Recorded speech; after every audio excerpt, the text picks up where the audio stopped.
Hello everyone, and welcome to the Bob the Orc Show. Today, I'm going to do things a little different. I'm not going to be making fun of anybody. I'm not going to be playing video games. I'm not going to be a snarky jerk. And instead, I want to speak from the heart and tell you the story of how I came to know Ukraine and Russia. A lot of my friends ask me, how is it that I've traveled to these countries, and how did I come to know so many people in Eastern Europe? And I thought that it might be a good idea to share how this happened. Now, I'm not going to claim to be an expert in Eastern Europe, and I'm not claiming to be an expert in Ukraine or Russia, and I might get some of this stuff wrong. This is just, everything I say is going to come from my personal experiences, in these countries and dealing with people from these countries. So, to get started, when I was a child, I was very young, maybe 6 years old.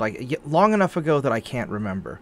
My first girlfriend was a Russian girl. She was the daughter of the organist at the church. I guess some context. I'm Greek. I'm Greek Orthodox, and this means I'm an Orthodox Christian, or Eastern Christianity, as some people may call it. And this means that I went to church with a lot of Ukrainians and Russians. This is very common in New York City. So there was this family who had gotten out of the Soviet Union. This is back during the Soviet era, during communism, and they ended up staying with my family for a while in our apartment. It was very crowded. We had this fold-out couch that folded into a bed in the living room, and the mother and the daughter and the son would stay in the living room. My brother and I shared a bedroom, and Mom and Dad had a bedroom. So it was a very crowded house growing up, and I became good friends with the family. The daughter was older, the son was younger, and we were all very close friends. And as we grew up, we all went to church together, and I came to a pretty good understanding of their life in Soviet Russia, which was not very good. They obviously did not like communism. They obviously had a lot of problems. But I was so young that I didn't really understand what was going on. And this was in the 80s. Ronald Reagan would get on TV and talk about the nuclear threat from the Soviet Union and all that kind of stuff. And it was terrifying at the time, and also fascinating, because I thought to myself as a young child, how could such wonderful people that I knew personally also be so awful at a distance, right? And a lot of things didn't add up to me. And I later came to realize that maybe communism wasn't as popular in the Soviet Union as we were all led to believe. But, I had a very childlike view of the situation. And as time went on, eventually the Soviet Union fell apart. Skipping ahead a little bit, when I was at the University of Oklahoma, Gorbachev came to speak. He actually tripped over my foot. I had fallen asleep in the auditorium waiting for him because I'd been up late studying the night before, and as he was walking down the steps of the auditorium, he actually tripped, stumbled on my feet, and this big scary Russian guy, scolded me and said that I should be more careful. And the Gorbachev speech was fascinating. I was actually very surprised to learn later on, when he died, that Gorbachev wasn't that popular in Russia, because here in America, we were essentially taught that Gorbachev, or the experience that I had growing up, that Gorbachev and Reagan prevented the destruction of the planet. And maybe that's a lot of propaganda, or maybe that's just my young and naive view. But as Gorbachev and Reagan would kind of sort things out, work behind the scenes, I know it was far more complicated than that. But as a young child, all I knew was you had these two older guys who held the fate of the world in their hands, right? And that was terrifying to feel so helpless. It probably didn't help that I had watched the movie War Games, you know, on the same night that Ronald Reagan was giving his speech about nuclear holocaust, and that was probably a bad thing for a young child to do. So time went on, and in the 90s, I remember I was in a computer class at high school, and you know, we hear that the Berlin Wall was coming down, and I guess it was 91, and there were a lot of problems, turmoil inside of Russia. I didn't really know exactly, you know, what was going on. In fact, there was it was one of the Hitchhiker Guide books that had actually a phone number to the Kremlin, and I remember at one point, you know, they had some sort of a standoff in front of the Kremlin. I don't remember the details very much because I didn't really pay a lot of attention to it at that point. But there was some, you know, some sort of a standoff at the Kremlin, and I remember this image of a tank sitting in front of the Kremlin protecting it, and I called me being a snarky high school student, I called the Kremlin, and they politely told me that they were busy at the time. And because I was calling from the school telephone, it was their long distance bill and not mine, because, you know, back then you didn't have free international calling. But you know, when I called the switchboard, you know, the person who answered was very polite, and you know, so all these little things that were just sort of hitting me like these are normal people. Where do I want to go from here? I had a conversation in high school.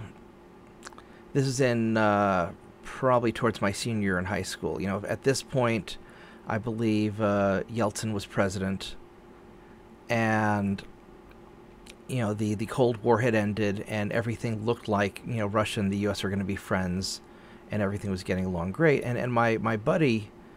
I won't list any names of the people involved, just in case anything bad were to happen. I'll take all the blame on myself. I don't want any of my friends to get in trouble, since we live in crazy times. But I had a friend who later became a successful lawyer in New York. Very smart guy, very, very smart guy. And he had commented that he couldn't see any reason why the U.S. and Russia wouldn't become the best of friends, since, you know, we would both be facing a common expansionist China, which at the time was, you know, there were some disagreements between China and Russia over their border in Siberia, and there were, you know, this is at the early stages of outsourcing all of the American jobs to manufacturing jobs to China, which was one of the most monumentally stupid things that America's ever done.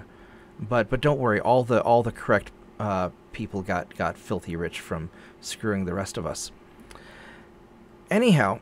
So time goes on, and as I'm in college and at the University of Oklahoma, we had a lot of international people, and so, you know, I met various people from Eastern Europe, and I got into playing online games, you know, with some of the friends of my mom's friends. For context, my mom was an international opera singer. She sang all over the world. You know, she had a long career ever since I was a little kid. She took a break when I was born. She took a break when my brother was born. But for the most part, she sang all over the world, including China and Russia, all throughout Eastern Europe, Western Europe, Germany. You know, she sang in Australia, here in the U.S. I mean, she sang everywhere. And often I would get to go as a child to these different places. The opera companies would often fly us out. As one of the perks for being the family of an opera singer. And it's not that Mom was world famous and she wasn't unknown. She was kind of that mid-tier, you know, very skilled, but not like a Pavarotti or a Maria Collins level of singer. You know, she wasn't that popular. But, you know, Mom had the same voice coach as Celine Dion. You know, she met a lot of international. You know, she knew a lot of these international stars. You know, maybe not close, but she. You know, she knew them. You know, she's able to sneak me backstage to meet some of the opera singers at the Met. I even met Dom DeLuise, who was impersonating Pavarotti once at Fledermaus at the New York Met. But I digress. The point is that Mom had sang all over the world, so I had a fascination with visiting some of these places that Mom had sang, and would come back with stories. Because while I was in college, studying architecture and astrophysics, I did not always get to go with her because I was busy, studying. And one of the places that she had sang in was Russia, and she'd sang in several places in Russia. And through a combination of Mom's friends, their children who were my age, and some online gaming that I was doing, because we'd all, the internet's a wonderful thing. It makes the world a very small place, and you can have real-time conversations with people thousands of miles away on the other side of the planet. And so I started getting to know, through World of Warcraft and, Mech Warrior Online and some of the other games I like to play. I got to know a lot of people in a lot of different countries, and some of these countries involved, included Ukraine and Russia. In my professional life, being in technology, the Russians and Ukrainians are fantastic at IT. They're very skilled. Do not underestimate how good these people are at technology. You would be foolish to think that these people are backwards and ignorant. They're very good. And I would often hire, Ukrainians and Russians to assist with, with various things. And at one point, and I still wasn't really that politically aware of what was going on in Eastern Europe. I just knew that I had friends. They were very cool people. And there's this one girl who was doing a project for me around the time of 2014 when things started getting crazy in Ukraine. And I had, unlike a lot of American IT companies, I would pay, proper wages. And she would, at one point I needed to send her some money for the work that she'd done. She'd help with with some of the development of the database software that my company, manages and sells and deals with. And all of a sudden I couldn't, I was having trouble sending her money. Things were starting to get kind of weird. And I remember this conversation we had. It was before things really got crazy. And she had commented to me that this American guy and this German guy had approached her and some of her friends.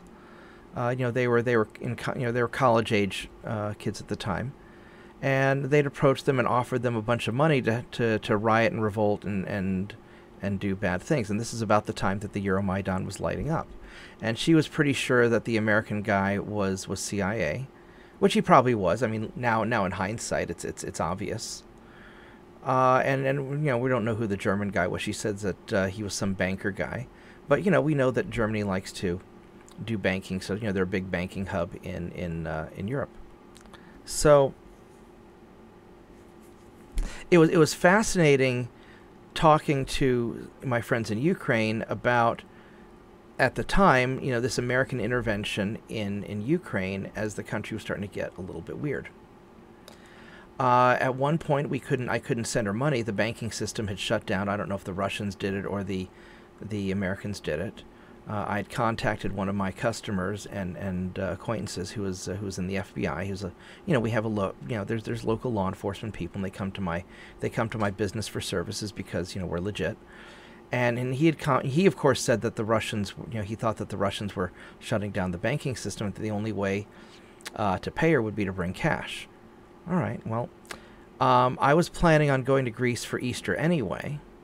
At this point, my mom had died. Mom had cancer, and she died on Easter a couple years before.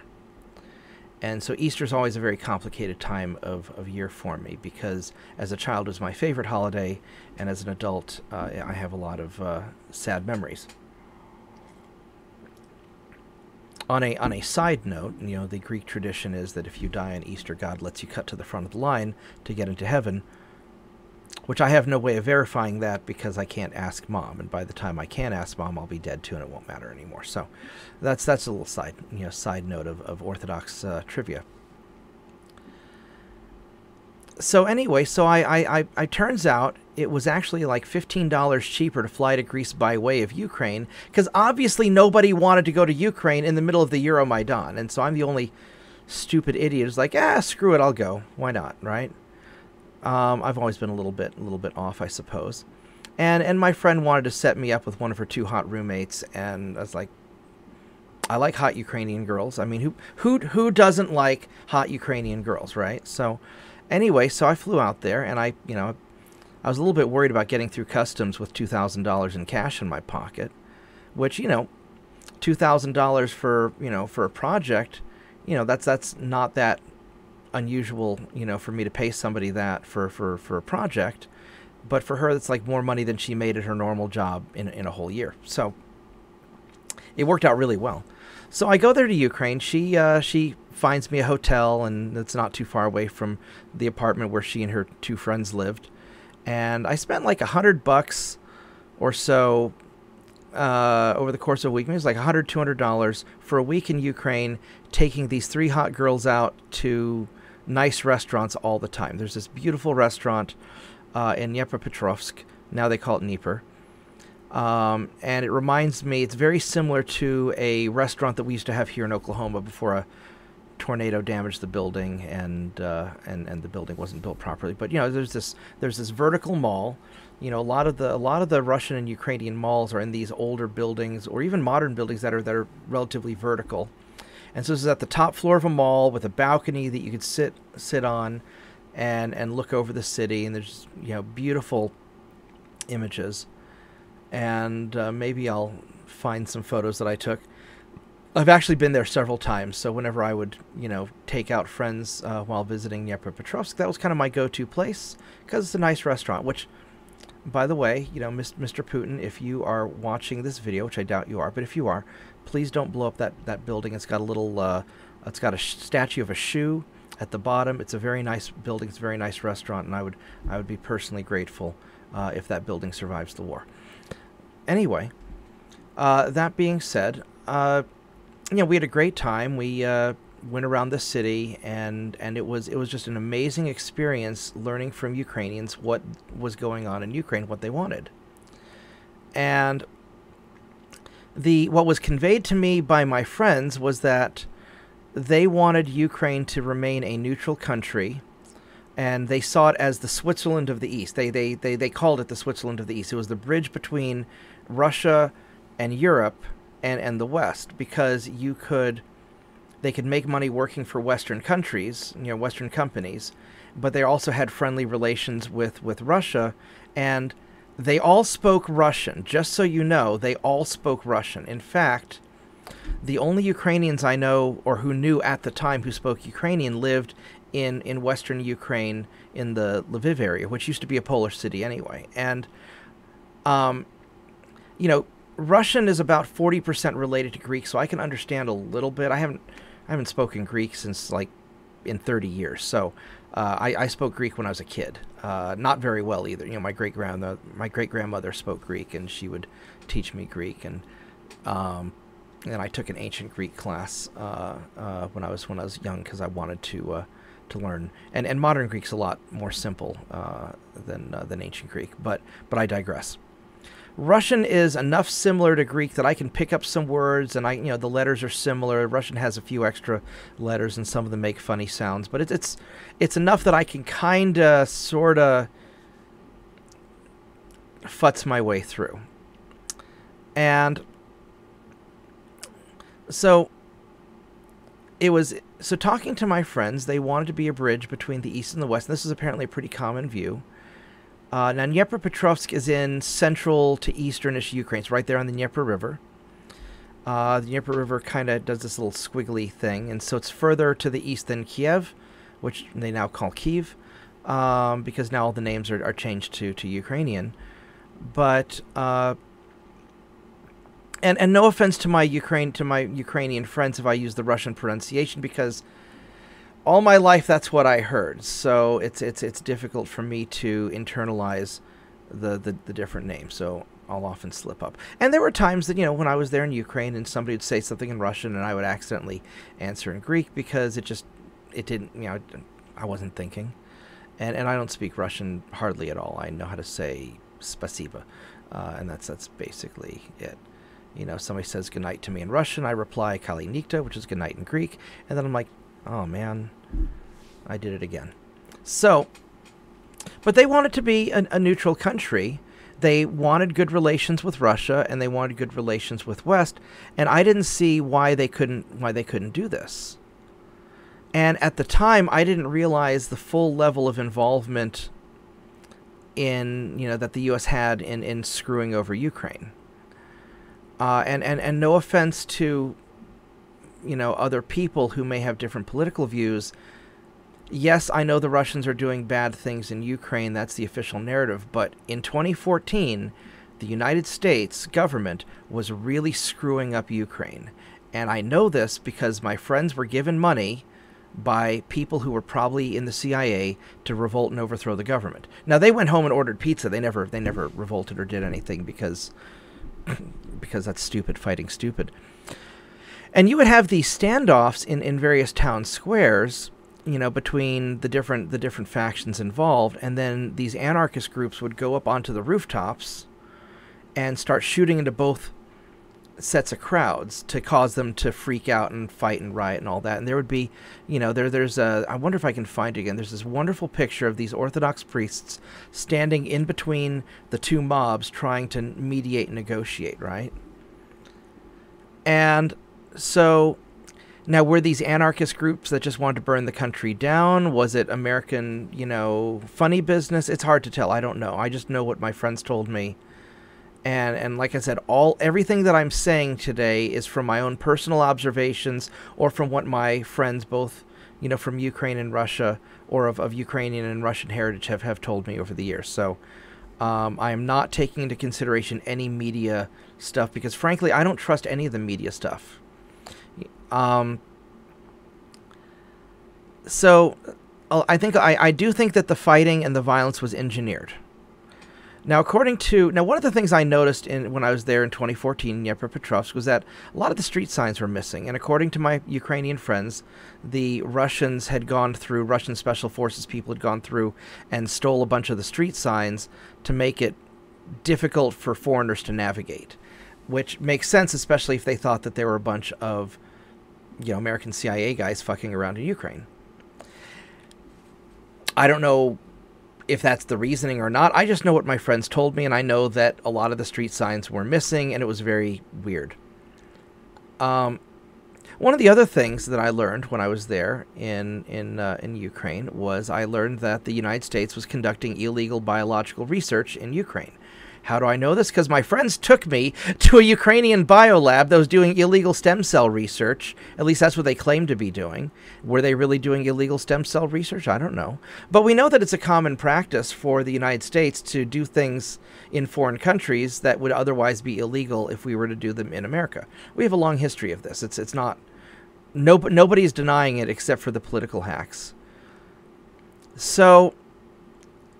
you know, I saw a Ukrainian biolab. I put my hand on the gate and touched it. Now, we didn't go inside. We didn't have permission to go inside, but I was there.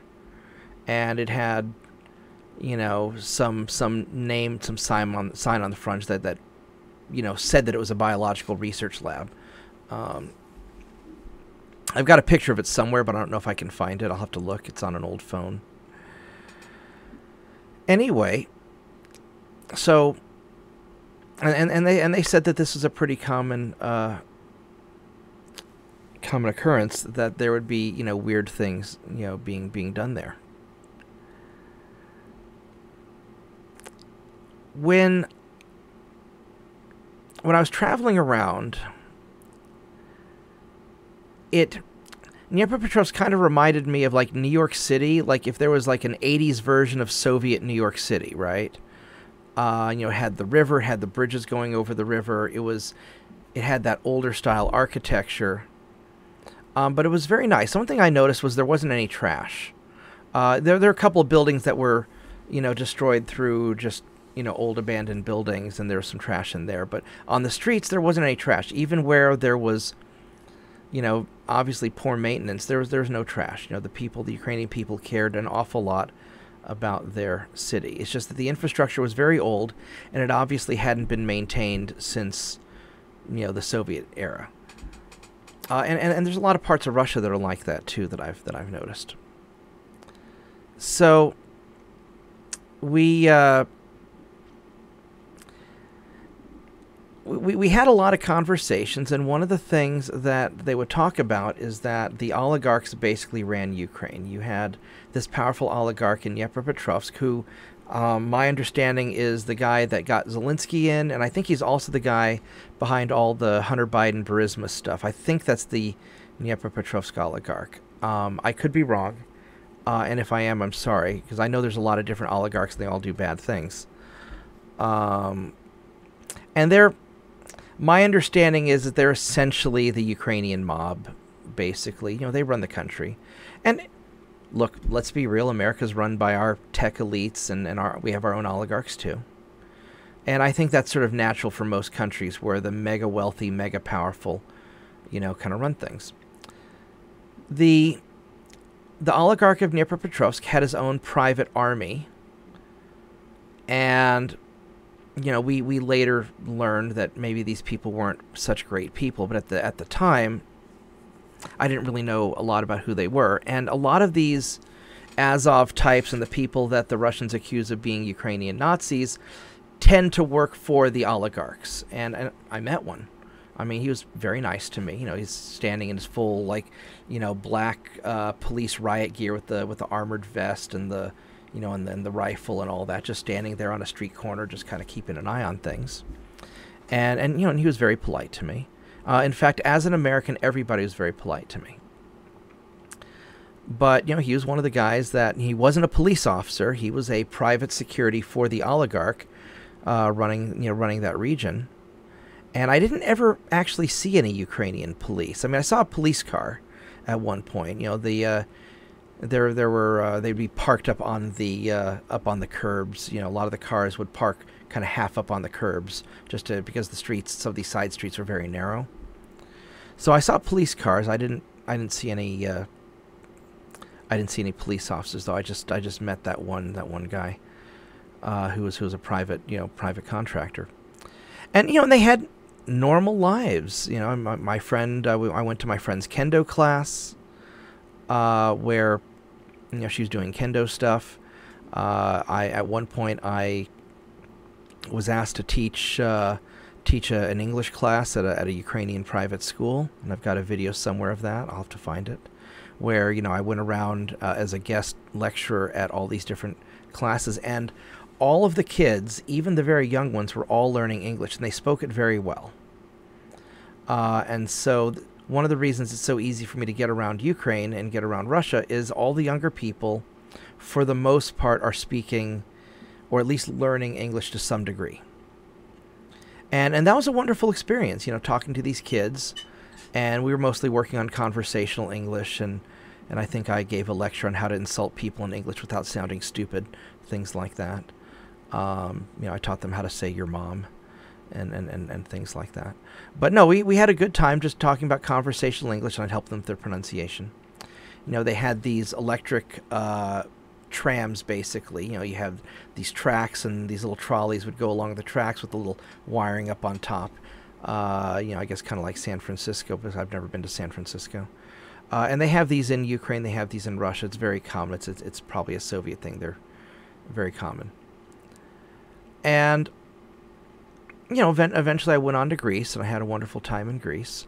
On my way out, as I was leaving the airport, as I was leaving, going into the airport, the security is very good. You had this older guy who was speaking to you in whatever your native language was. I heard him speak probably at least 6 different languages. He spoke to me in perfect English. And as I'm going on through, they don't really check my bags that much. They run it through the little X-ray machine. They don't pat me down. There's no real security because I'm an American. And I asked him about that. It's like, how come you're checking all these other people? You're not checking me. He's like, you're an American. You show up, you spend money, then you leave. We like Americans. I was like, oh, very cool. And then the guy behind me was this Romanian gypsy-looking type, and he got, He got practically strip searched. They went through his bags, and I guess they found some stuff. He got pulled aside. And I was asking the guy about that, and he said, we don't have discrimination laws here. We use common sense. If you look like a criminal, we pull you aside. And he let me through with my lunch and my water bottle, and he said, you know, don't take the water bottle on the airplane because I'll know.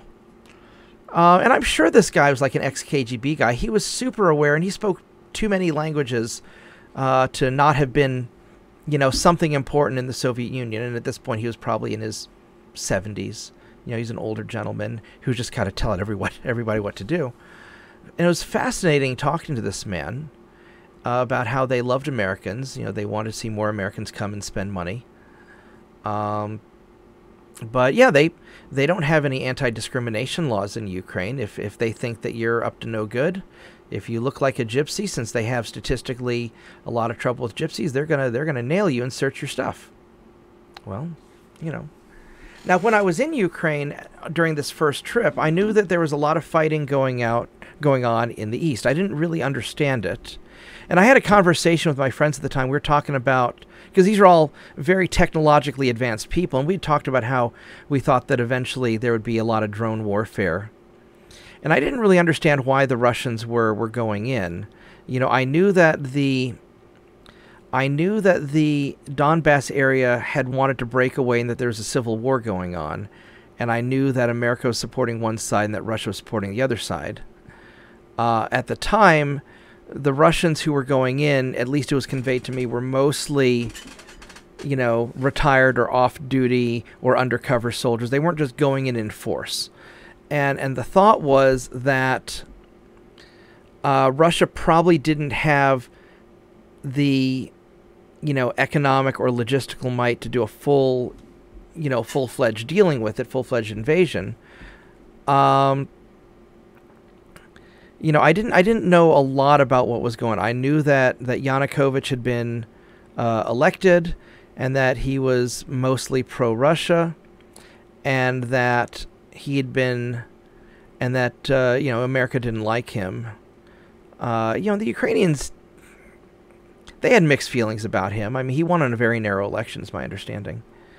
And this Poroshenko guy that they put in was, you know, was more Western favorable. But this was very early on, so we didn't know quite how crazy things were going to get in Ukraine.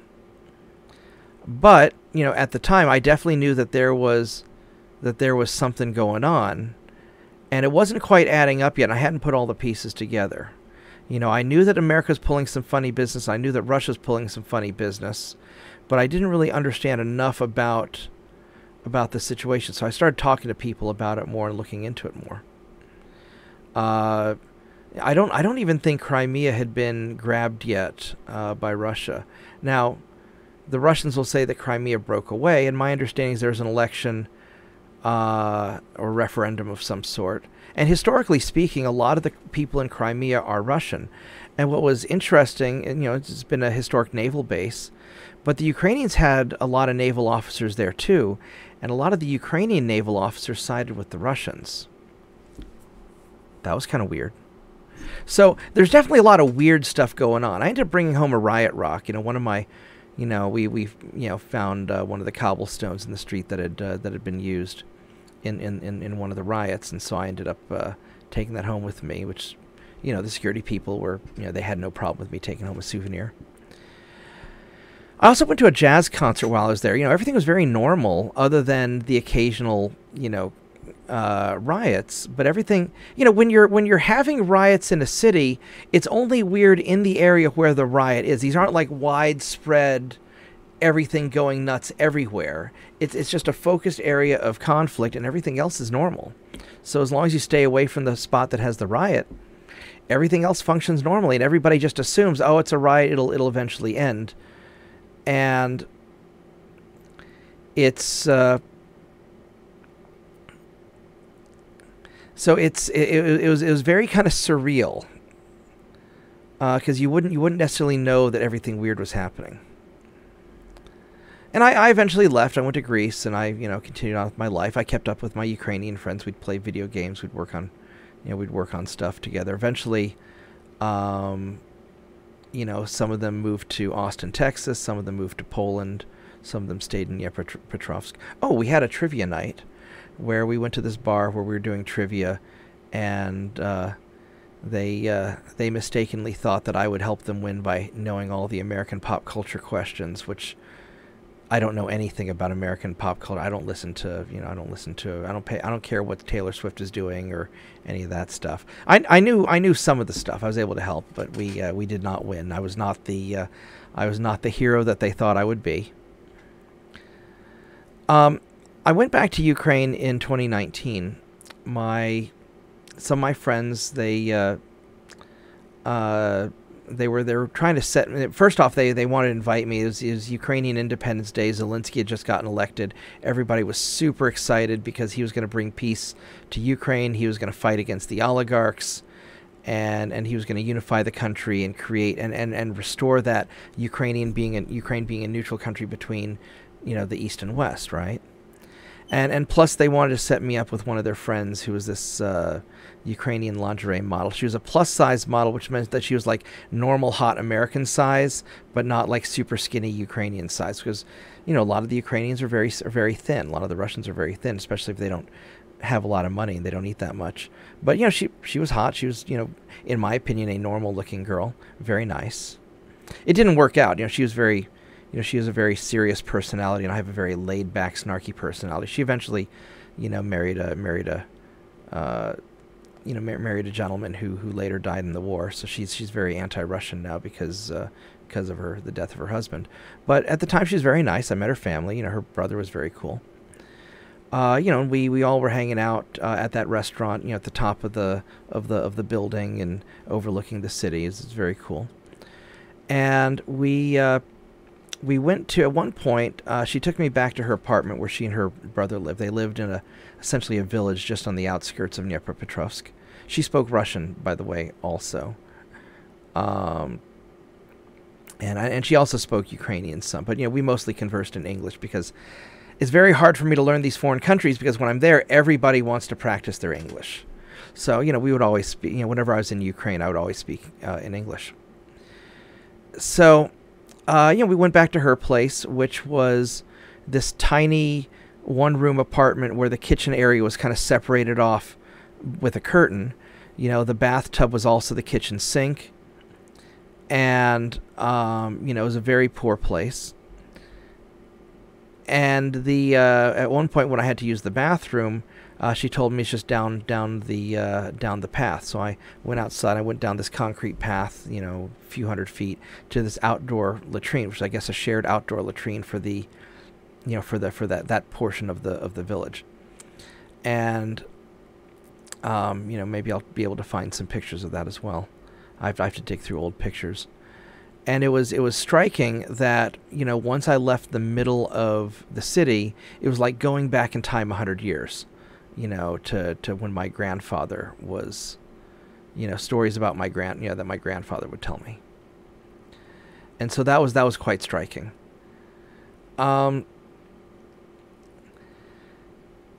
Needless to say, the wealth disparity or discrepancy between the very wealthy and the very poor in Ukraine was self-evident. It was obvious. And her her brother helped me carry. I was going to I wanted to buy her a gift, so I was asking her what kind of gift did she want, and she wanted a desk and chair that she could use for her laptop. It was not a very romantic gift, but we went to a store and we picked it out, and her brother helped me carry it, and nice kid. It was her little brother. Later on, I heard that he had gotten drafted, and I haven't heard from him since he went to Bakhmut a while ago. So I'm assuming he's probably dead.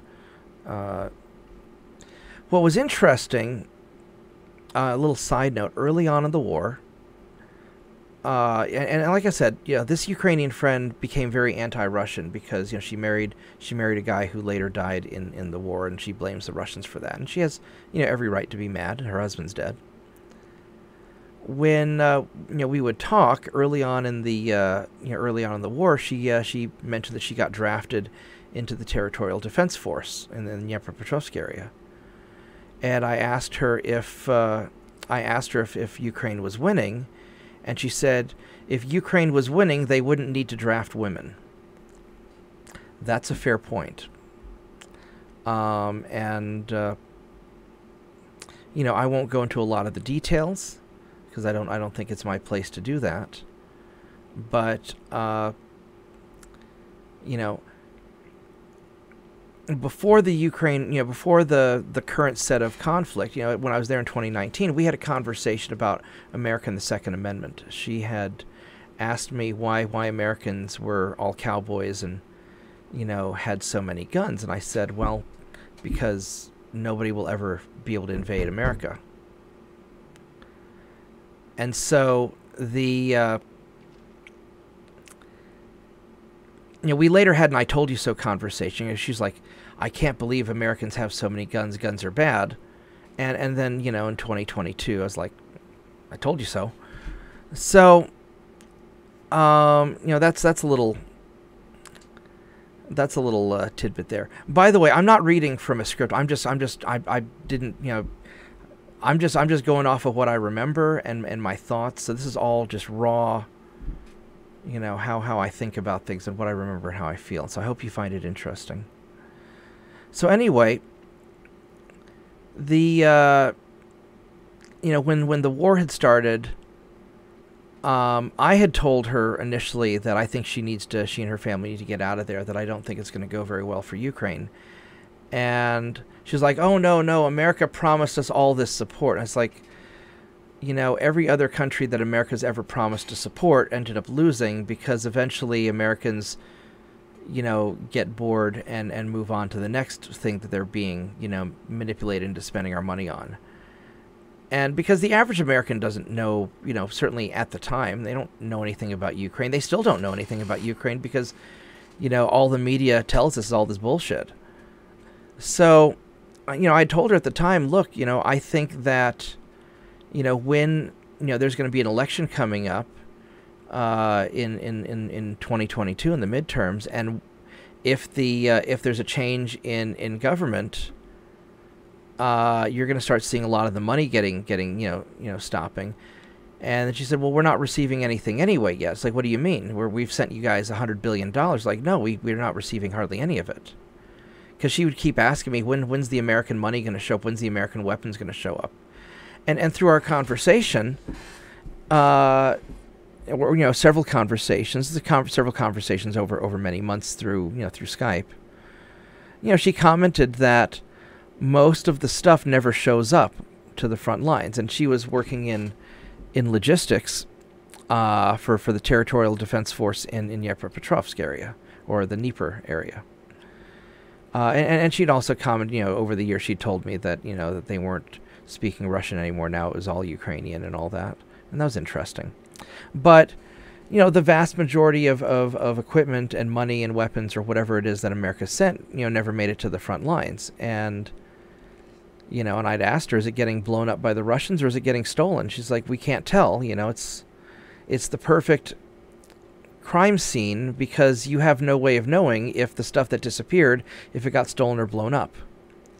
And, on a side note, some of the weapons that Hamas used to go and attack Israel on October 7th reportedly were weapons that we sent to Ukraine or weapons that we left in Afghanistan. So America doesn't have a really good track record of helping other countries. It always seems to blow up in our face. And I had, in the conversations that I had with her and some of my other friends as well, it came to light that this is all just a big money grab, and that the American government was working with the oligarchs, that Zelensky was doing the best he could, but that his people were getting booted out by the oligarchs. There are reports of Zelensky supporters, some of his cabinet members maybe falling mysteriously out of buildings or shooting themselves in the back of the head twice and then jumping in front of a train afterwards. kind of the usual Eastern European stuff. And they got replaced by all these people who were essentially henchmen of the oligarchs. Oh, there's something else I wanted to mention. Back in 2016, 2015, something like that. I had a buddy of mine. His. I'll go ahead and mention his name because he's this guy named Kamal, who's he's from Pakistan. He's apparently an important tribal guy in Pakistan. Lives in Edmond. Customer of mine, really good guy, and he would do various international deals and whatnot. And he had mentioned to me that when he was in Ukraine, he was meeting with some people to do some stuff that he wasn't going to give me the details about. And he was telling me that a lot of the war effort was being run out of some mafia bar in Kiev, that the real decisions were not being made at the government level, that it was being made by the oligarchs in these backroom bars and things like that. And I have no reason to doubt him. I mean, he has a history of going to very interesting places and talking to interesting people. On a side tangent, I was over at his house once. He needed me to remove a virus and off his computer, and he said he'd cook me supper if I did it. And I was like, that'd be great, because he was going to cook a dish that my grandmother used to cook, because apparently a lot of the Greek food is very common around the Mediterranean area and the Middle East. There's a lot of cultural overlap. And then we're there eating supper, and his this guy calls up, and he's some guy from the Middle East somewhere, and then Kamal's like, I'm sitting here with a physicist, and he's very smart, and he can answer your question. I'm like, what the hell am I getting into? And he's some General Ahmed or whatever is on the phone. He's like, these fucking ISIS people, they keep shooting RPGs at our guard posts, and we're trying to think of a cheap solution to stop that. And I was like, have you thought about putting a chain link fence up 20 feet around the guard post? That way it'll blow up, further, whatever the blast radius is of an RPG. I don't know what that is, but, whatever the blast radius is, just put a chain link fence up outside the guard post, and that way any RPG will blow up on that. And it's like, good idea, we'll do that. I don't know if they ever did it or not, but I mean, I assume that's why we have chain link fences around the American, guard posts, because any rockets that get shot will blow up. That's why why you see, the Russians are hanging these, these metal frames, these metal grids outside their tanks to go stop the missiles and whatnot, get them to detonate early. Anyway, that's just a random side note. So I guess it works, because people are, you see this in a lot of the videos of the Russian tanks, Ukrainian tanks, they're all doing that. So, anyway, from conversations with Kamal, there was, the oligarchs were running the show, and I have no reason to doubt that. And with him, I don't mind using his name, because, he's given me permission to, and we've spoken over the years. I haven't spoken to him recently. He's, I think he's back in Pakistan now, but I haven't talked to him in a couple of years. But anyway, the I was told by people who were there, and people who were in a position to know, that the oligarchs were running the show, and that this Parachenko guy that that the American government had helped install was just a puppet. And then I'm also learning during this time, through conversations with friends, both on the Russian side and on the Ukrainian side, that the Ukrainian government, or at least the oligarchs, at the time this was all blamed on the oligarchs, but we can basically tell that the oligarchs are essentially the government. They run the show. It's like the cartels in Mexico. Nobody really thinks that the Mexican government makes the decisions. The oligarch private forces were going and bombarding civilians in cities in these breakaway regions. And this is in 2014, 2015. So, of course the Russians are going to get involved. You know, if these you know, just like we're going to get involved to support the guy that we put in place, right? And so, oh, something I forgot. So, very surreal. So when you know, I think I'm allowed to talk about this when it's been long enough. You know, when I got back from my first Ukrainian visit back in 2014, the FBI customer of mine is like, "Hey, can my boss talk to you? He'll buy you dinner if you want to." You know, if you tell him about your experiences, like, yeah, all right, whatever. And they, you know, they take me to this restaurant, we eat some steaks, and it's like, we're trying to figure out if the Russians are in Ukraine. It's like, of course the Russians are in Ukraine. If we're in Ukraine, of course the Russians are. It's just, why are you asking me that? I didn't go anywhere. I was hanging out with 3 hot girls, you know, and so. You know, and I told them that, you know, the oligarchs run the show, according to my Ukrainian friends. You know, you guys, it's your job to know this. Why the hell are you asking me? I'm just a fat Greek computer guy. So, anyway, the moral of that part of the story is leads me to believe that I think the American government has no fucking clue what's going on. I don't think these guys have any idea what they're doing in Ukraine. And yet here we are intervening, and we have no idea what's going on. And so, you know, no offense to my FBI friends or anything, you know, but I think that the American government is largely incompetent. You know, and I'm sure that we have some stuff going on, but I was talking to some of my gamer friends, you know, when the 2022 stuff started lighting off, and they, you know, one of them's in the Air Force, another one does. You know, the other one was a Fed. He was the Fed guy that told me that January 6th was an inside job, and he was telling me that they've never seen so much obviously fake propaganda and just misinformation going around the Ukraine war. And you know, I mean, look, any reasonable people will know that if it's the American government working with the Ukrainian government, we're sending lots of money, and the supplies aren't making it to Ukraine. And it's the same corrupt people who are always involved in all the corrupt stuff all over the world. Obviously, the money's getting stolen.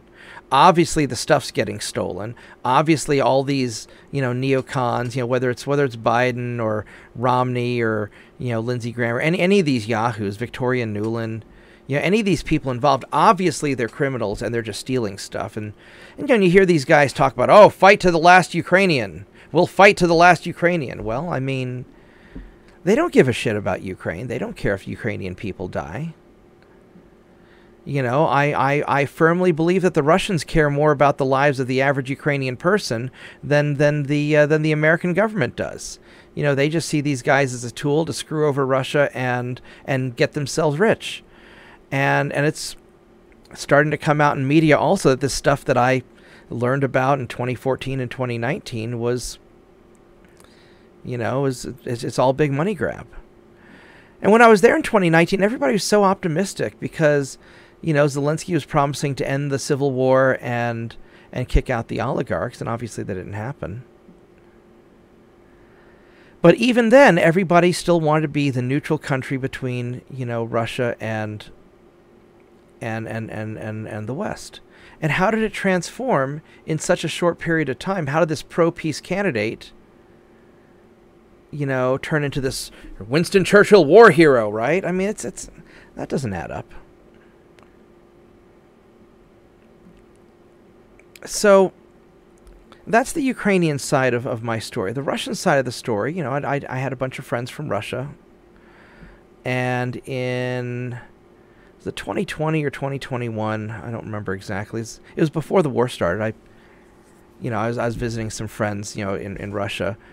We'd been planning on getting together, some of my gamer friends, but we couldn't because of COVID, and finally the COVID restrictions were lifted enough that I was able to go out there.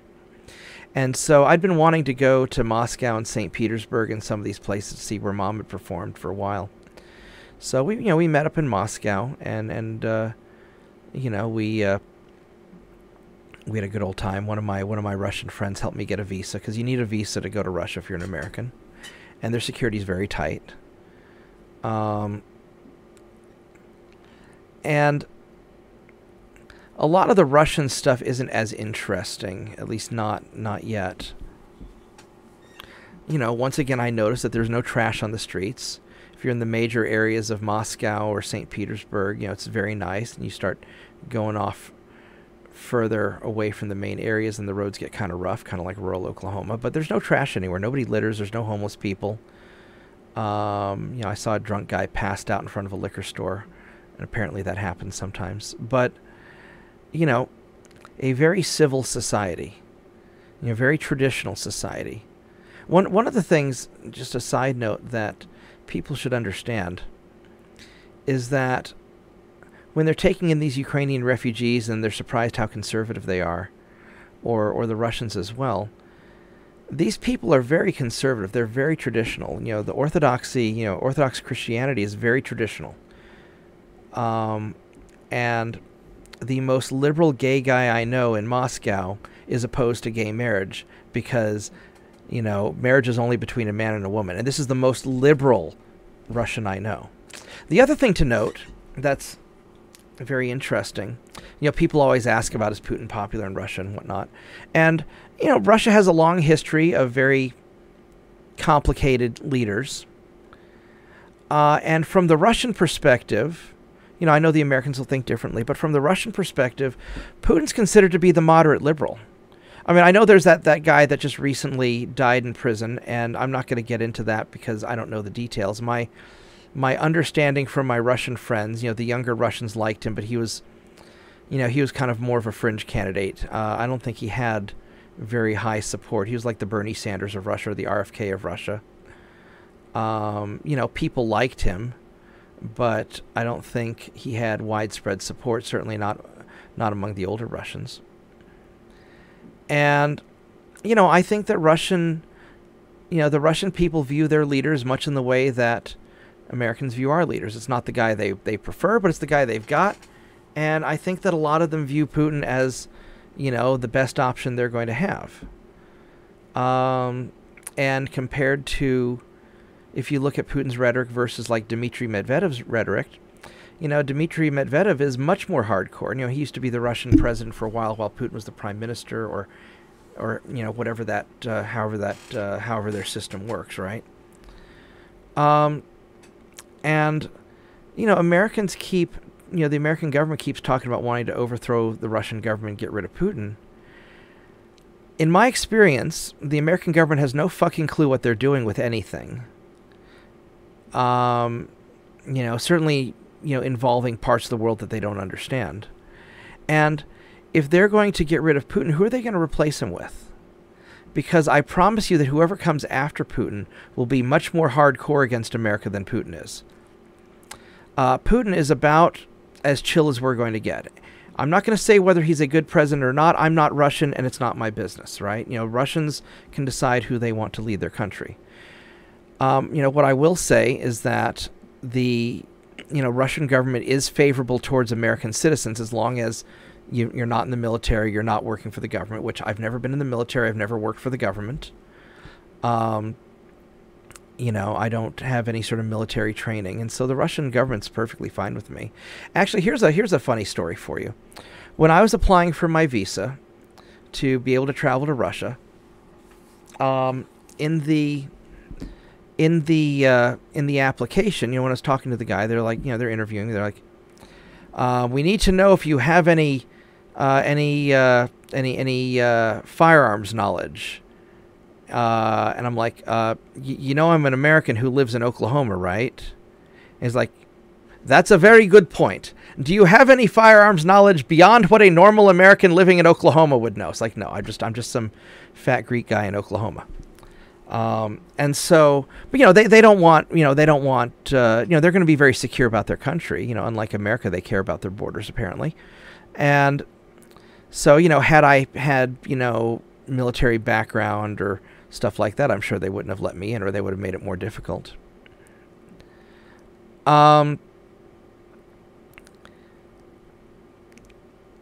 Regarding how the Russians view, you know, American leaders, they generally like Trump. That's probably why the American media was able to claim that Trump was a Russian stooge, even though I don't think he probably was. You know, the reason the Russians liked Trump was because he wasn't going to start World War III. They're terrified of Hillary because, you know, any of these neocons they think are just trying to war profit, which objectively that's true. You know, Hillary and, you know, John Kerry and what, John McCain, Lindsey Graham, Mitt Romney, all these war profiteer guys, you know, they're all, Nikki Haley, you know, any of these people, they're all making money or have connections to the American defense industry. So of course they don't, you know, like those people. You know, Trump's just some guy who makes funny TV shows, and they all, you know, they all liked him. They all thought he was cool. You know, Biden's been described as a satanic pedophile. In fact, Putin has made several speeches where he describes the Western leaders. You know, he tells the Russian people, "Don't be mad at the Americans. It's not our fault that we're you know, led by a cabal of satanic pedophiles." I believe that's how he put it. And then he goes on to say in this speech, this is a speech in Russian that my friends translated for me, and he says that if the American leaders weren't satanic pedophiles, then they would have released the Epstein files a long time ago, which I mean, it's kind of hard to argue. You know, it's hard to argue that. Dear American media, please don't make me agree with Vladimir Putin, okay? I mean, release the Epstein files and prove that you're not a bunch of satanic pedophiles. You know, the Russians have an interesting sense of humor. But in my experiences, both before the war and after the war, the Russian people love the American people. They just don't like our government very much. They don't like their government so much either. They think it's a little bit corrupt, but at least their government seems to be improving life for them, whereas, you know, our government seems to be making life harder for us. You know, is Putin authoritarian? I mean, I'm not going to comment on what I think about Putin personally because I haven't met him. I think that any leader has a tendency to be somewhat authoritarian. You know, a lot of the stuff that you know, in Russia, you're not allowed to, you know, you can't run around Russia yelling Slava Ukraine, right? You know, I'd get my ass tossed in the gulag if I did that. On the other hand, they have a legitimate problem with terrorism, you know, because they're in a war, right? Or special military operation, as they call it.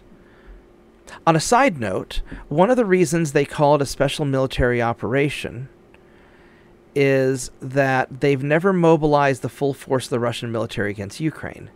And their argument, this is how it was explained to me, is that if they were in a war with Ukraine, they would have just leveled the whole country.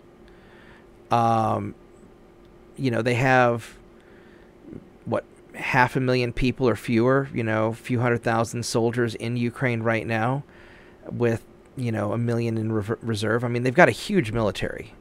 Now, I think partly they don't have the logistics to conduct a full-scale military operation. In some of my early videos where I tried to predict what would happen, I was looking at it from an American perspective where we have all the logistics in the world, right?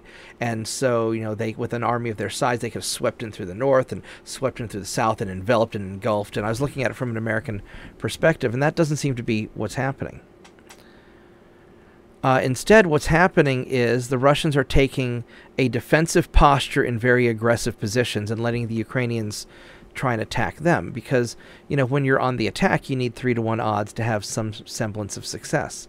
And so the Ukrainians are in a position where, because the Ukrainians are trying to, the Ukrainian goal is to retake territory, and the Russian goal is ostensibly to regime change.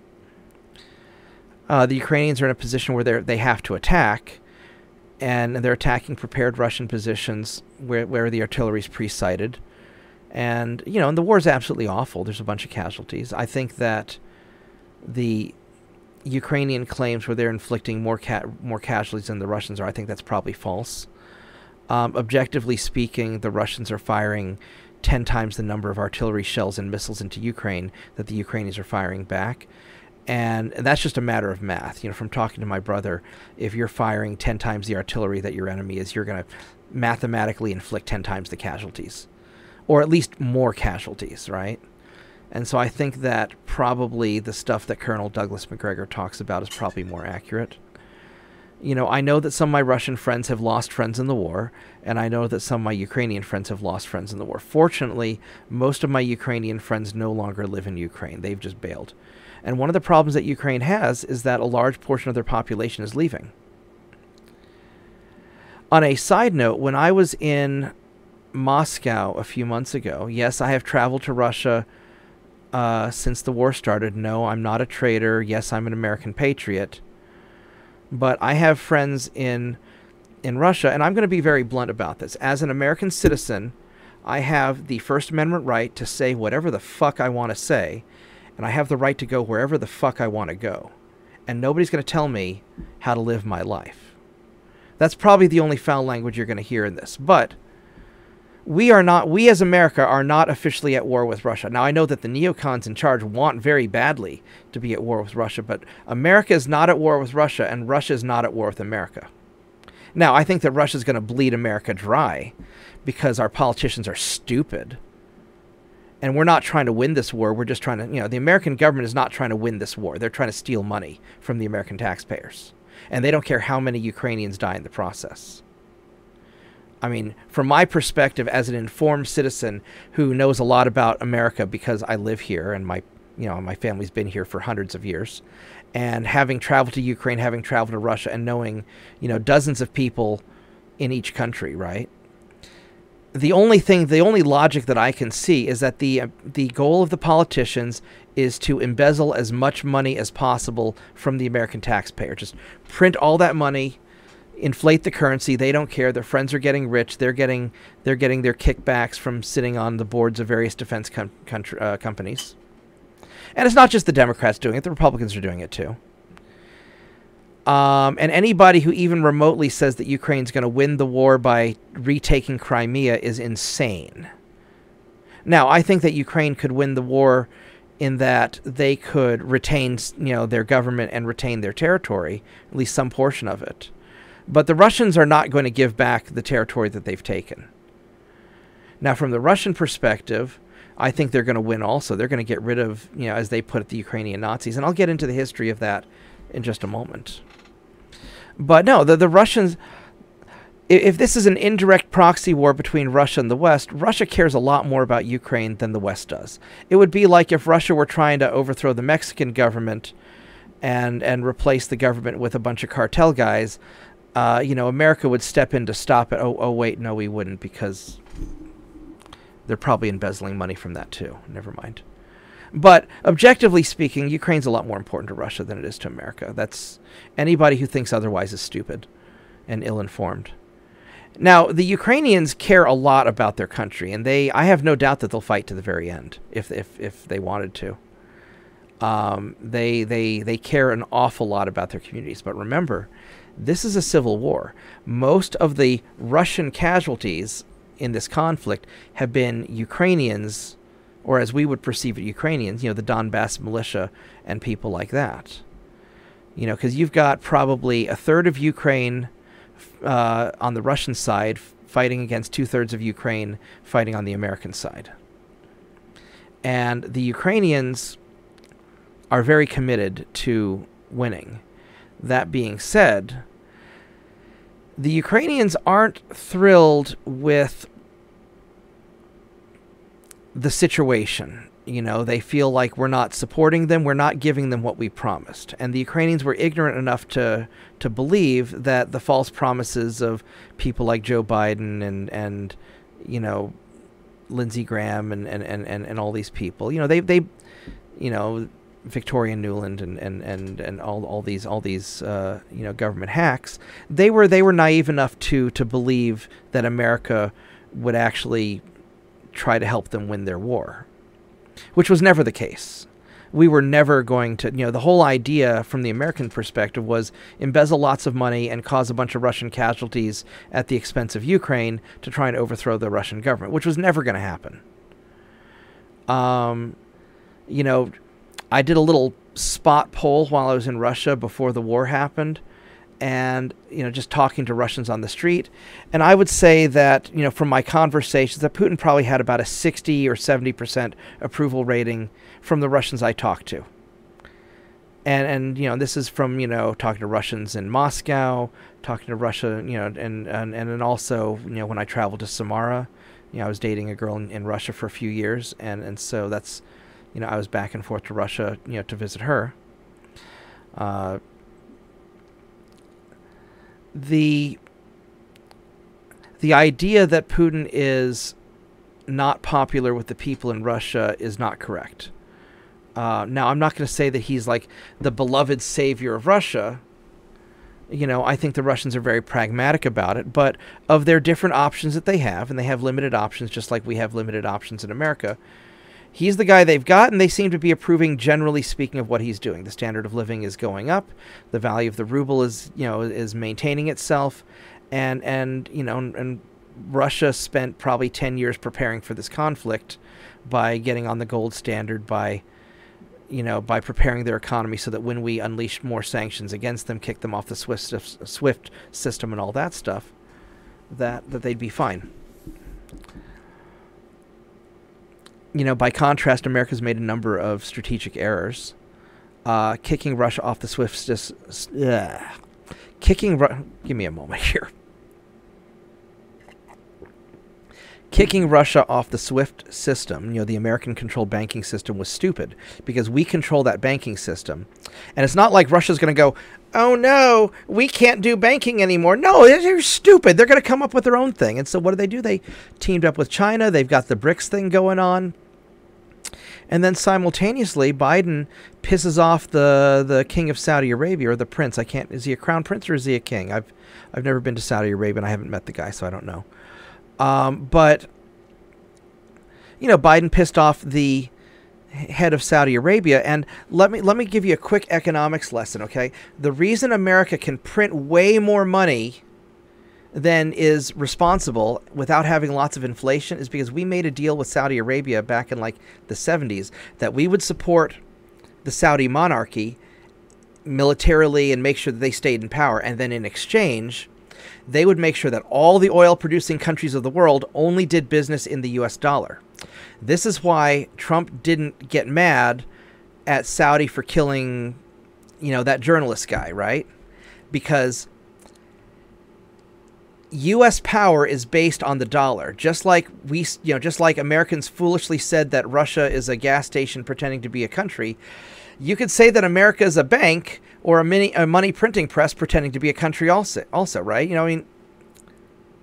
Russia's obviously not just a gas station pretending to be a country. They have vast resources, and they have a practical manufacturing capability in terms of like heavy manufacturing, probably, similar to the United States, because, oh yeah, we outsourced all of our manufacturing to foreign countries because our politicians were sellouts, right? And then the one reason that we can print all this money and spend all this money without really screwing ourselves is because the rest of the world is dependent on American dollars, because Saudi Arabia makes sure they all do business in oil business in dollars. And so not only do we piss off the so when we pissed off the Saudi government. And I don't think that's reparable at this point. Certainly not under Biden, because they really hate Biden. And I think Biden probably really hates them too. But when we kicked Russia off the SWIFT system and started seizing their assets, whether or not that's justified is irrelevant. The important thing is that all these other countries that use the American banking system said, if they can do that to Russia, they can do it to us too. And we lost far more than we realize. If there's one critical thing, of all the things that you can make fun of Biden doing badly, and there's a lot of things he did badly, getting Russia off the SWIFT system, seizing their assets, and then also simultaneously pissing off the head of Saudi Arabia, that will be seen as a historical fuck-up 100 years from now. That is the dumbest thing that probably any politician has ever done in America, in my lifetime, at least. Other than, sending all the jobs to China. But this is probably a bigger fuck-up than that, because at least we can bring the jobs back from China, which, ostensibly Trump tried to do, and Biden is ostensibly trying to do as well, right? bringing jobs back from China, bringing manufacturing back from China after COVID, that's kind of a no-brainer, right? But voluntarily stabbing ourselves in the face so that we are no longer perceived as being the impeccable safeguard of global banking, that's a critical mistake, and I don't know if we can recover from that. We have not yet seen the full repercussions of that. So I don't see any reason why Putin's going to be kicked out of office. Now, I have spoken to some Russians who say that Putin is in bad health. On the Tucker interview, he looked like he was doing pretty good. I've spoken to Russians who say that Putin's doing fine. I don't think we're going to know the truth on that. I know that a lot of politicians, you know, Putin's getting towards my dad's age, right? I mean, he's getting older. I'm sure he has some health problems. He probably takes better care of himself than other politicians do. He seems like an athletic guy. So it's hard to say. I know that from my perspective, the odds, if Putin were to go away, the odds of us getting somebody more favorable to America is very small. So, you know, I think that we should all hope that Putin stays around at least until they can find a you know, somebody to succeed him. And I think that's probably a big problem in Russia, is that I don't know if Russia has anybody that can follow up Putin. I mean, objectively speaking, whether you like the guy or not, Putin is probably one of the most monumental world leaders in the last 25 years. I mean, he's been in power, you know, for decades, right? He's effectively the Tsar of Russia. He runs the country. And I don't know if anybody else, I don't know if Russia has anybody else who can replace him. I just don't know. I mean, I'm not Russian. I don't follow Russian politics. I really don't know. You know, if I were from the American perspective, if I were running the American government, I would have just been nice to Russia. You know, I would have let Russia into NATO, you know, 25 years ago when Putin asked. I would have buddied up to Russia and been their friend, and let our culture westernize them. Which brings me on to my next topic, Western culture in Russia. So first off, Russians don't like communists. They don't like communism at all. The young Russians, let's say my age or younger, especially the younger Russians, you know, in their you know 20s, they love capitalism. They love free markets. They love American freedoms. Or they love the idea of what America is supposed to be. They correctly state that America does not live up to our proclaimed ideals, which I think is objectively true. But they love the idea of America. And many of them want to incorporate those kinds of cultural things into Russia, but from an Orthodox Christianity perspective. You know, there are a lot of them very traditional. And even the ones who are not religious still hold to very traditional family values. Russia's kind of a capitalist country. I mean, it's a controlled capitalism. I mean, not that different than America is. I mean, anybody who thinks that America is a free market capitalist country is naive. You know, we all know that the government plays favorites with the winners and losers. You know, where there's a government coordination between industry and social agendas and oh wait, that's called fascism, actually. You know, when the government coordinates with businesses to pick winners and losers to enforce authoritarian control over the population, you know, it's communism when the government does it themselves, but when the government coordinates with the private companies, the big companies to do it, that's fascism. You know, the Twitter files prove that. So the Russians like the idea of what America was supposed to be, and in many ways going to modern Russia is like going back in time to the 90s. You hear a lot of like 90s American music. You know, we won the Cold War not through military might, but through culture and freedom and ideas. And America is always the most powerful when we when we have freedom and ideas. You know, when we try to pull this authoritarian crap, it just makes us look stupid because we're bad at it. And so I don't see Russia going in a super aggressive direction, like a conquer the world communist kind of thing, because I don't think the Russian people want that.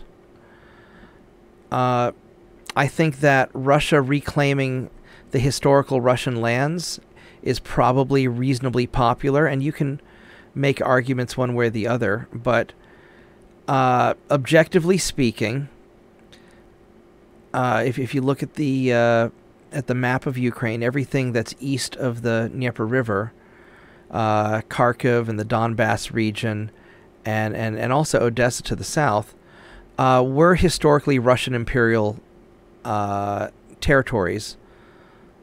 You know, back during the back before World War I, before the whole communist thing, took root. And I would suspect that Russia plans to retake that. I think that the Ukrainians, I don't know how they're going to stop that from happening. I think that if we allow them to negotiate, then I think they could prevent a lot of this tragedy. But obviously the American government doesn't want the Ukrainians to negotiate. We're doing everything we can.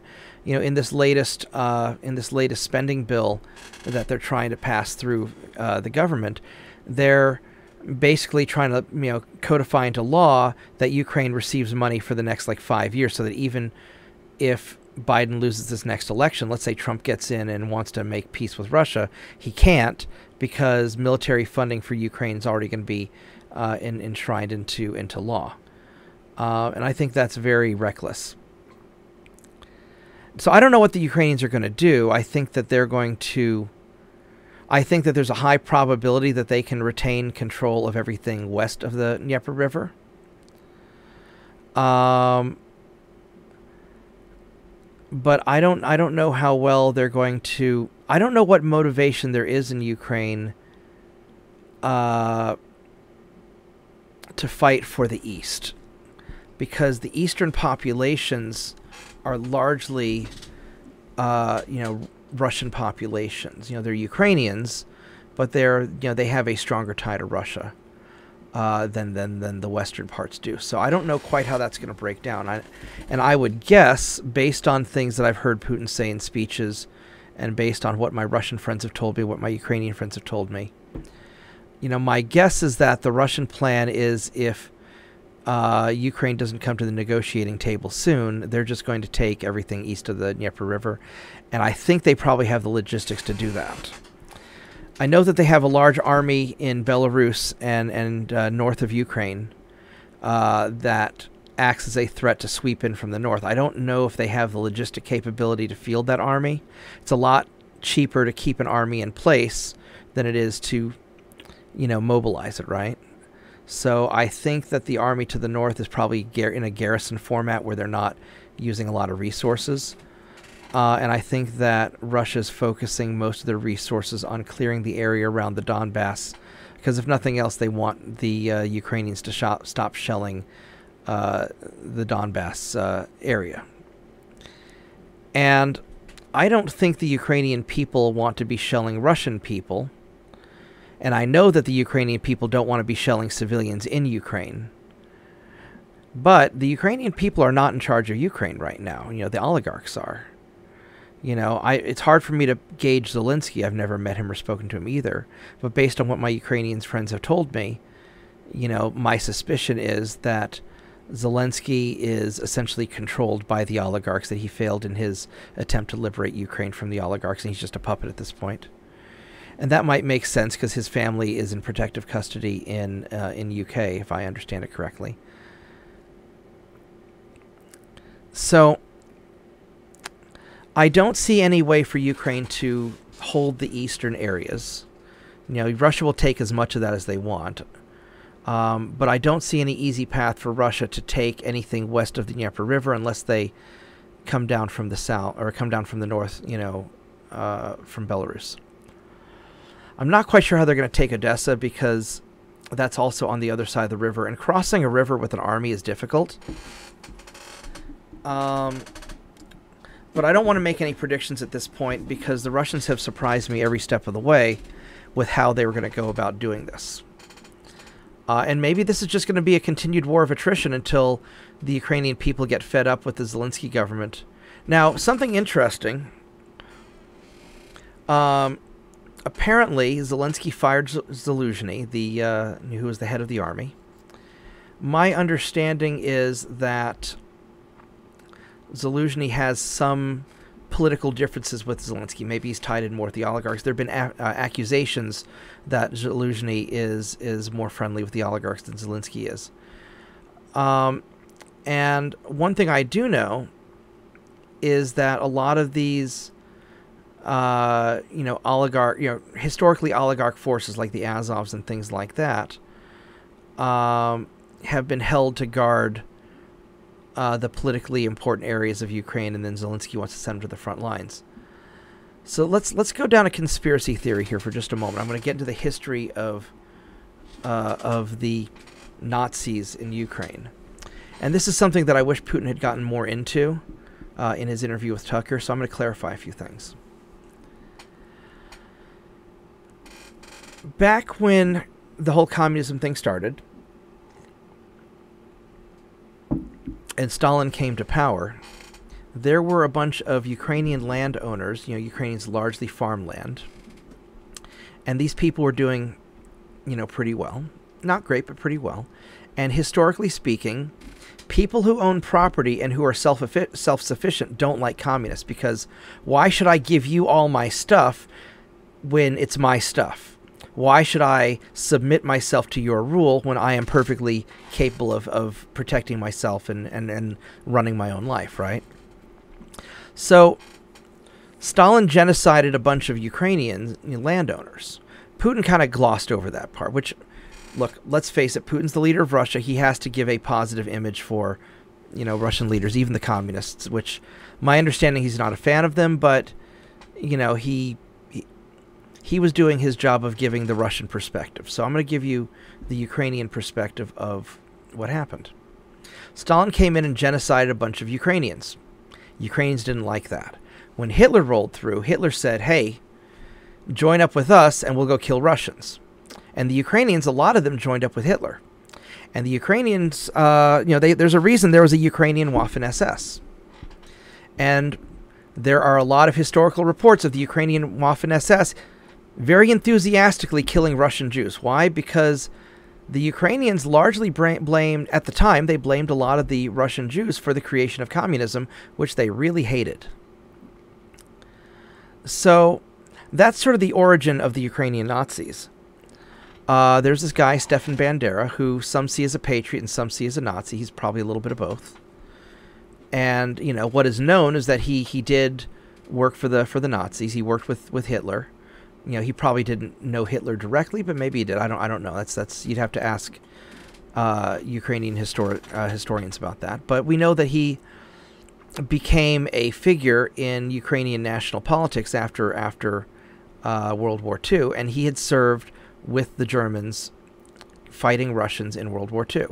The Germans in World War II being Nazis. One thing that we need to understand as Americans, we go like, yeah, World War II, we fought it, we won it, it was a big war. The Russians lost something like 50 or 60 million people fighting Nazis in World War II. We lost a tiny fraction of that. There's a reason they call it the Great Patriotic War in Russia. It is a big fucking deal in Russia. It is a really, really big deal, even to this day. Even now that we've kind of glossed it over and we don't remember the details. As Americans, we had Pearl Harbor. We lost a few thousand people in Pearl Harbor. We never lost 50 million people to the Nazis in World War II. We lost a bunch of people bombing them and whatnot. And I think from an objective perspective, I think that without American help, Russia could have won against the Germans. And I think that without Russian help, America could have won against the Germans. It would have taken a lot longer.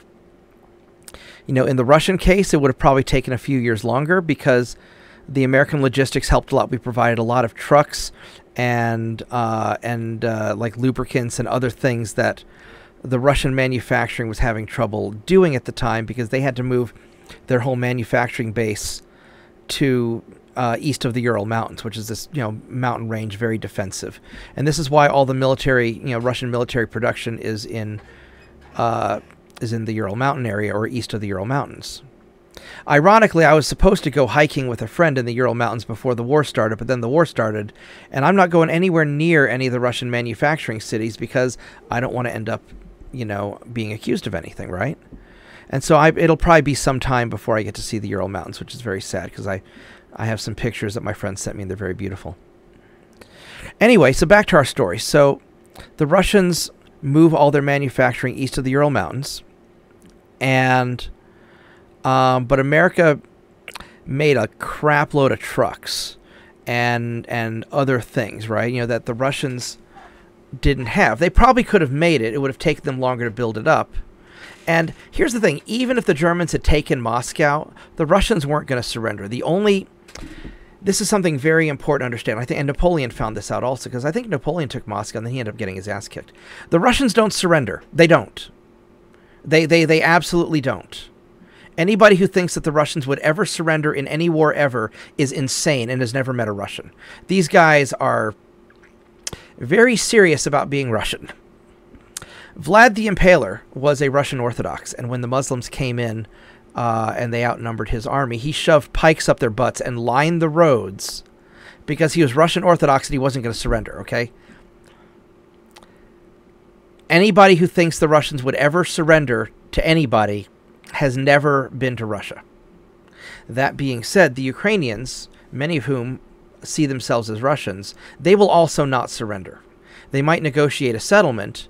More likely, the Ukrainians may turn on their American masters or their Western masters and join the Russians, which has happened in some cases. But the Ukrainians will never surrender to anybody either. Anybody who thinks that the Ukrainians would surrender has never been to Ukraine. And that's one of the reasons why this war is so awful, because you have two sides that'll never surrender. That being said, many Ukrainians are surrendering to the Russians, and many are fighting to the death also. It's complicated. A lot of the Ukrainians don't want to be in this war.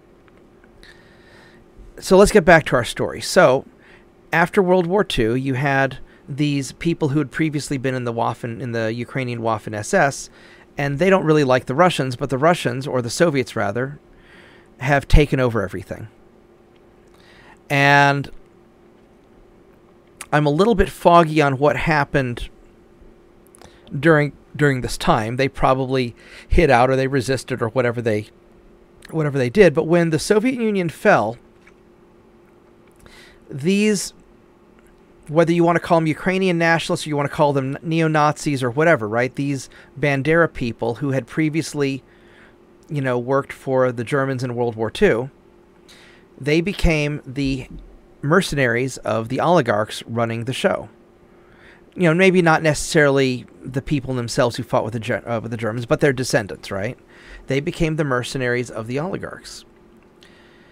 In order to maintain power in a country, in any country, especially if the people aren't so thrilled that you're running the show, you need loyal military support, loyal soldiers who will keep everybody in line.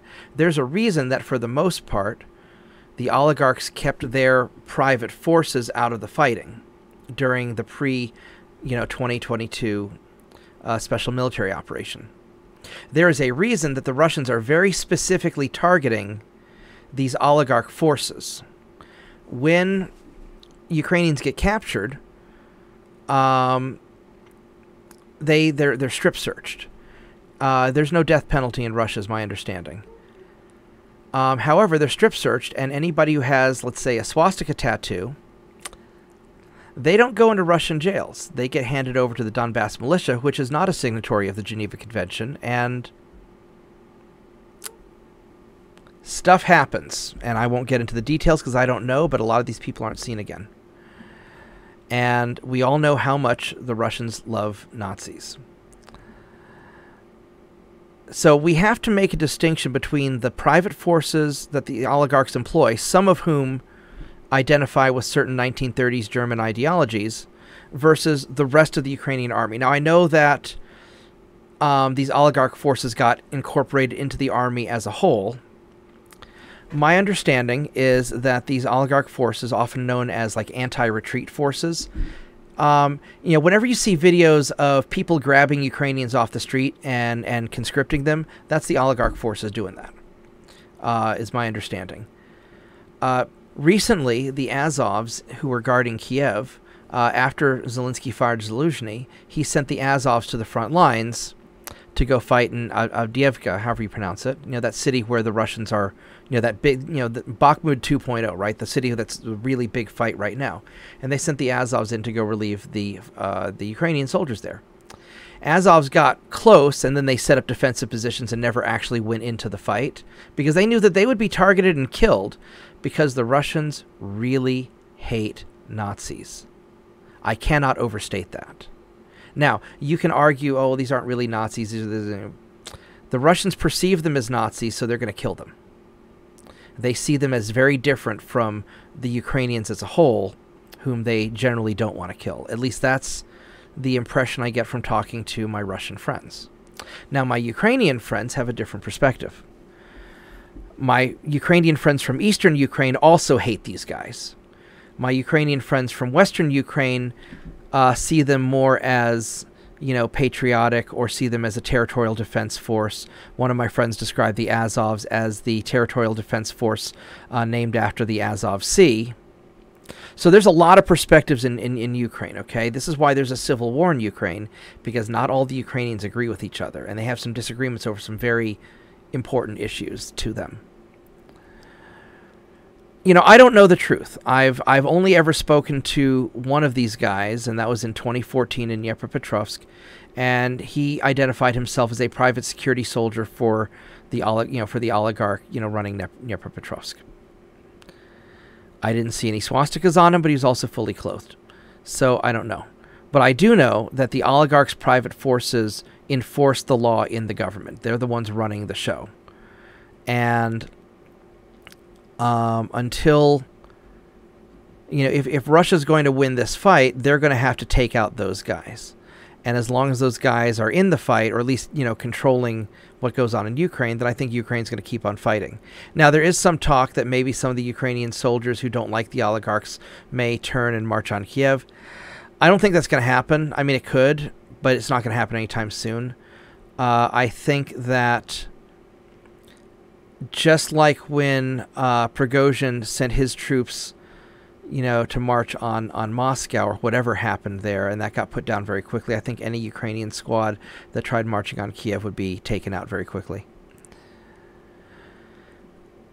So there's a lot of different things going on in that region that we don't understand, that we in the West don't understand. I'm probably as informed as any American's going to be, and I'm barely hitting the tip of the iceberg. I mean, these guys have a 1,000-year history, and I think what will save the country, what will save, the Russian people and the Ukrainian people, will probably be their common religious faith. All of these Eastern Christians have very similar beliefs. We all go to church together. We all have similar, philosophies on things, very traditional values. And, for those of you who don't know, I'm from a political perspective, I'm reasonably liberal. I'm very open-minded about stuff. But from like a personal life perspective, I'm pretty traditional because I'm Greek.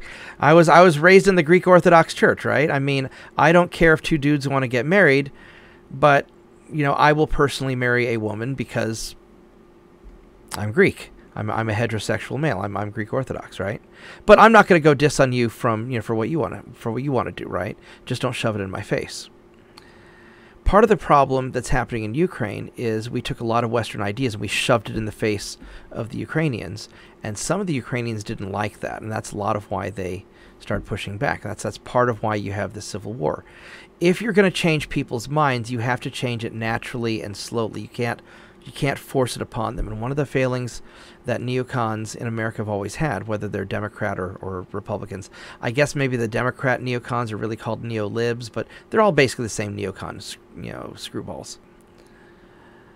You can't force Western ideology on non-Western people who don't want to be Westernized. That's why we failed in the Middle East. That's why we failed in Afghanistan. That's why we're failing in Ukraine. That's why we're failing all across Eastern Europe. You know, people want to believe their own stuff. They want to hold to their own traditions. And Ukraine is a very traditional place, and Russia is a very traditional place.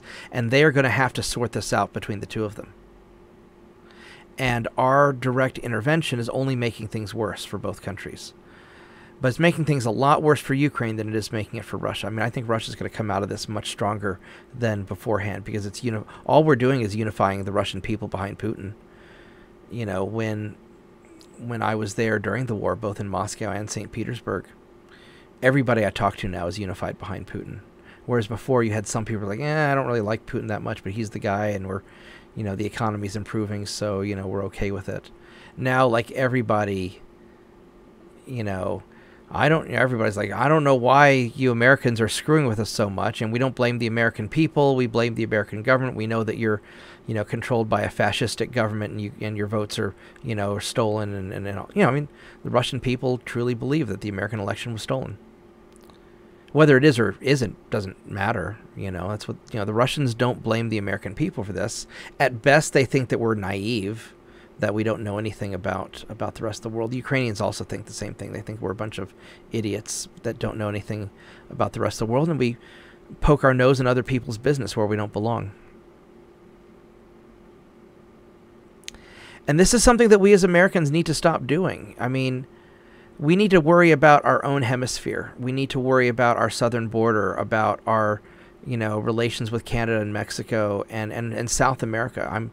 I'm totally fine. If we want to be an imperial power, sure, go for it. Don't suck at it. It'd be nice to win a war occasionally. I mean, you know, every place that we've been to in my lifetime has gotten worse. You know, we screwed up in Iraq. Now Iraq is being run by Iran. You know, we screwed up in Afghanistan. You know, now the Taliban's back. The Chinese are in there now. You know, we screwed up in Libya. You know, we tried to overthrew the Libyan government. Now they have open-air slave markets. We have a really awful track record, you know, when it comes to foreign intervention. Maybe we should clean up our own shit first. We've got a lot of stuff to clean up. You know, if we want to go and take out the drug cartels in Central and South America and Mexico and clean all that up, I'd be on board. That's fine. You know, bring the manufacturing back, take out the drug cartels, fix the homeless problem, fix the education problem, get our economy unscrewed up. We've got this national debt we've got to deal with. And we've got a lot of problems that we have to deal with. And, you know, one thing that Putin said that is correct is he said, why are you guys messing with us? You've got your own problems. And that's true. And here's the problem. If we keep messing with other people's problems, we're going to go bankrupt. I mean, the Russian strategy is basically to let America screw itself over. I mean, we've been making such an ass of ourselves everywhere. Yes, I know some people are like, oh, the adults are back in charge. No, you guys are idiots. And I'm not saying that I'm not like a big Trump guy. I'm not saying, oh, yay, go for the orange man, right? No, I'm just saying that our current way of doing things as Americans for both parties is stupid. And we are spending money that we don't have in a world that's changing, where we can no longer afford to spend this money because people are bailing from the dollar. I'm sure we'll keep Western Europe, we'll keep Canada, but we've got a lot of problems we've got to deal with ourselves. And so screwing around in these foreign countries, we're going to lose. I don't know what the outcome is going to be exactly, but I know we're going to lose. You know, Russia's going to, it's inevitable at this point. Russia's going to win. It's just a matter of how much Russia wants to take. Or maybe, you know, maybe we'll get ourselves into World War III because we're just going to double down on our stupidity. But I want to give you a ray of hope, and then I'm going to close on this. Here's an image that I found. I was watching the Military Summary channel. He's a guy out of Belarus who aggregates a bunch of you know, videos, geolocated videos coming from both the West and the East, you know, from Ukraine and Russia, and he's mapping it all out, kind of giving a general day-to-day picture of what's going on. And I think that it's very important that people should watch some of that stuff. And here's an image that he posted that I screenshotted. And I'm going to leave you with this. This is Avdiivka. I'm not sure how to spell it, but this is Avdiivka. And you can see that the city is trashed. But there's an Orthodox church that's relatively untouched. Why? Because both the Russians and the Ukrainians have a common heritage and don't want to blow up the Orthodox Church. I know that in Western Ukraine, you've got the Kiev government, arresting priests and looting churches and stuff like that. But this is Eastern Ukraine, where both sides are Russian Orthodox, and they care an awful lot about their common traditions. And so what gives me some hope is that if both sides are willing to honor the sanctity of their faith, honor the sanctity of their church, I think that there's a good chance that when this is over, the two sides will come together again. I think that there will be some healing, and there will be some humanity left in this war. I don't know what it's going to take to get there, but this gives me a little glimmer of hope in an awful situation. So, I'm going to leave you with this image. Thank you for watching. I hope people enjoyed my personal history of how I came to know Russia and Ukraine and my thoughts on the conflict. And this is me speaking from the heart. I didn't prepare anything. I've been thinking about how to do this video for a long time. You know, something I've wanted to talk about for a very long time. And I'm sure I'm going to think of things that I forgot to talk about. You know, for example, in my most recent trip to Russia, security took a very long time because there were hundreds of Ukrainians trying to get into Russia. And so we should always remember that there's two sides to this conflict. There's actually probably a bunch of sides to this conflict. And what we are seeing in Western media is generally propaganda. And I'm sure the stuff that, that comes out of the Russian government to us is probably propaganda too. But the reality is you have a civil war in a country that we've been manipulating and that Russia has been too. But Russia has a much stronger claim, or heritage rather, with this country. And so they're going to be more effective at controlling the country's destiny than we are. You know, they are going to win this war. And I've been saying this for a long time. You know, once they decide to go in. And it was a very big mistake for us not to. It was a very big mistake for us in the West, Boris Johnson specifically, and I'm sure he was doing it under orders from Washington, D.C., to go and scuttle the Ukrainian-Russian peace negotiations. You know, it's come out that the Minsk Accords that were agreed upon over the years before the special military operation to try and solve the problems, the various Minsk Accords, Angela Merkel admitted publicly that this was all a ruse to give Ukraine time to build up a military to fight Russia. So Russia's not going to trust the West anymore, not for a long time. We really screwed that up. Now, I have no control over what Russia does. But I have some control over what America does because, I have a voice, I have a vote. But a lot of this destruction, if you look at this, we as Americans have some blame in this because we keep voting for these warmongering neocons who conflict after conflict, whether it's in the Middle East or in Asia or in North Africa or now Eastern Europe, these guys make a lot of money off of creating wars. Their buddies do. And they have some misguided ideological notion that we can spread American values at gunpoint, which is absurd. And perhaps this video will upset a lot of my Western friends, but this is the truth of what's going on. I'm not pro-Russian, I would say that I am pro-Ukrainian people. I don't want my my Ukrainian friends to die, and I am pro-Russian people. I don't want my Russian friends to die. I don't have any affiliation with either the Russian government or the Ukrainian government. That's their business, right? I don't care about that. The Russian government is the Russian people's problem. The Ukrainian government is the Ukrainian people's problem. Just like the American government is my problem, right? And if my government does something bad, it's on me for voting for them or for not voting for them hard enough, I guess. But we need to be very mindful of what's really going on in the world. And these two people fighting, these two groups of people fighting, they have a lot of common values. They are more similar than they are different. And we should hope that this never comes to America. You know, some people talk about an American Civil War and what it would look like. American Civil War would look like this. It would be ruined cities. It would be people killing off each other's families. It would be very personal. We should hope, every country should hope, that they never have to deal with a civil war. And that's what Ukraine is. It's a civil war that's largely funded by American or Western interests, where the American government teamed up with the Ukrainian oligarchs to secure their power, to get rich, to launder money. And the Russians are going to support their interests as well. It's only natural. So I'm going to leave you with this thought. And I hope everybody liked this video. Please subscribe to my channel. And leave some comments. You know, I know that a lot of people are going to have different opinions. But this is how I've experienced this part of the world. You know, from my journey as a young child, meeting my first Russian, to my most recent trip to Moscow a few months ago. And I hope everybody appreciates it. Thank you very much, and goodbye.